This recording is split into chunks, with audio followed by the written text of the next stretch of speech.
Hey everybody, Steve here. Hey, I'm excited to show you that we have put together a bag for your nanos. I'll get up here a little bit closer so you can see it. It is made out of the heavy-duty Cordura fabric, and like the larger bag, it does have the D-ring attached to the back. So you can hang it off your pack or do various different things with that. We do have a ribbon here on the tab just to assist you in opening it up. And then it does have the Velcro closure, and it's just the right size to hold your nano stove, and that will be available on foldingfirebox.com. So this morning I'm just gonna make myself a little cup of tea. I kind of wanted to show you how small of a cup or pot the Nano will work with, and I'm gonna use a couple of other items here to kind of just play with them and see how they work as well. So let's go ahead and get the Nano set up, and I'm actually going to set it up on my piece of carbon felt to use as an ash catcher or a heat protector, a ground shield, whatever you want to call it there. And I'm going to go ahead and put some small little twigs in there. And I think I'm just going to light it from the bottom. This will help me get it started, and then I'll feed some sticks in through the sides. But let's go ahead and get this fired up. There we go.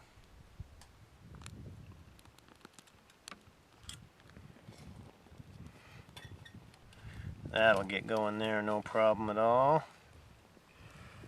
And I'll go ahead and run a couple of sticks through here so they can get started as well.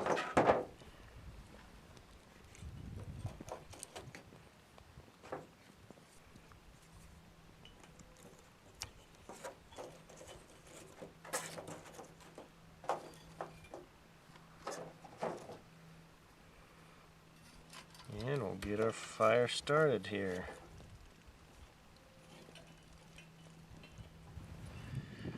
Okay, so there's the fire, and this is just a really small little aluminum cup that I got from Sportsman's Warehouse. Great place, Sportsman's Warehouse. Everybody should go check it out. They actually carry the folding firebox there. But I'm going to go ahead and add my water here, and I've already got my pot stand arms turned inward, so they'll work out perfect for this. Go ahead and get that set up there. And then I also have a piece of this carbon felt that I'm going to kind of use to block the wind here a little bit. There's not a lot of breeze going on, but I'm just going to kind of cut it from this side just a little bit. Go ahead and keep my sticks pushed in. And get this water boiling.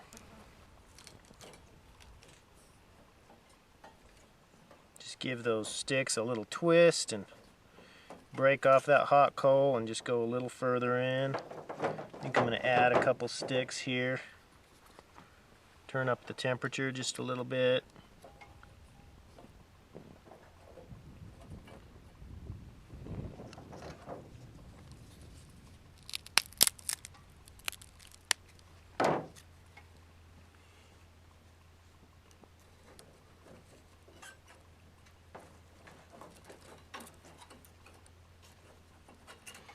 And one thing, when you are pushing your sticks further in, it's a good idea to not push all of them in at the same time. You know, push in a couple here and a couple there.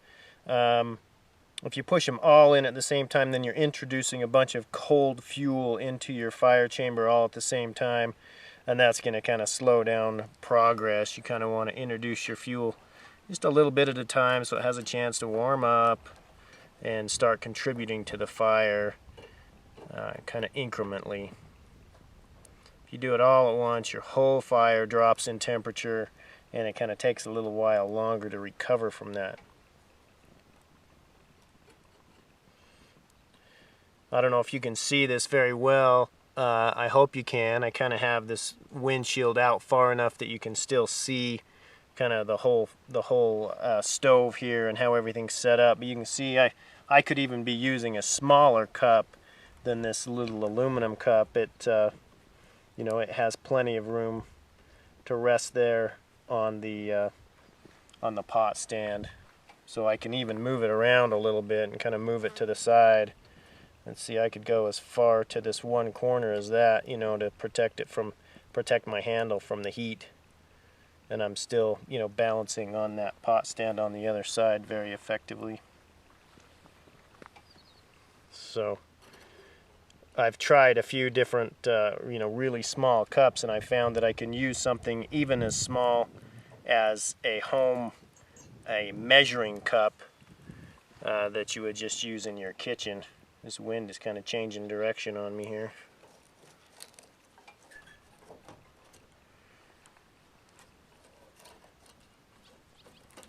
But the 1 cup size measuring cup will even work on this pot stand.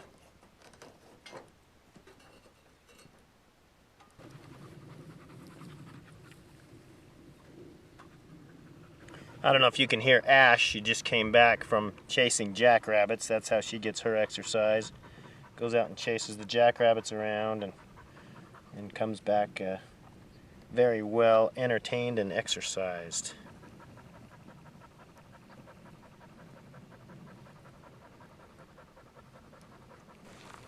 So there you can see we've got a nice boil going and the fire coming out from under it there. Nice little view of things.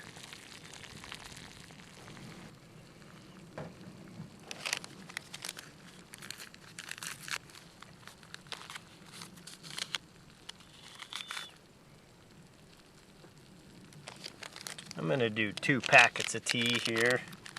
I don't know how most people do it, or how you're supposed to do it. Maybe you're just supposed to keep it to 1 unless you're doing a really big cup.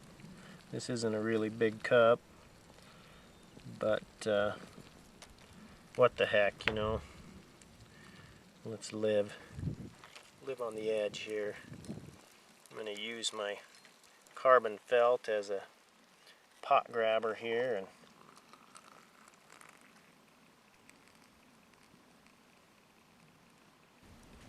I'll put a little more water in there so I don't do any damage to my little cup.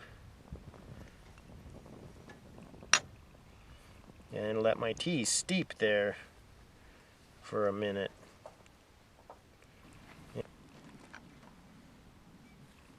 I can feel the warmth there, probably helping to keep my tea warm. Even though I don't think it needs much help, I think it's got plenty of heat going on there.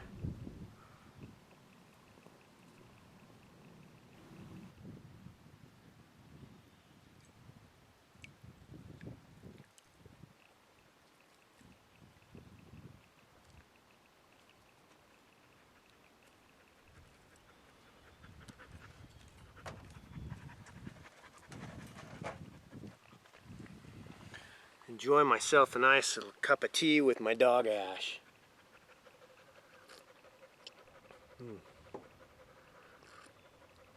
Ooh, that is hot.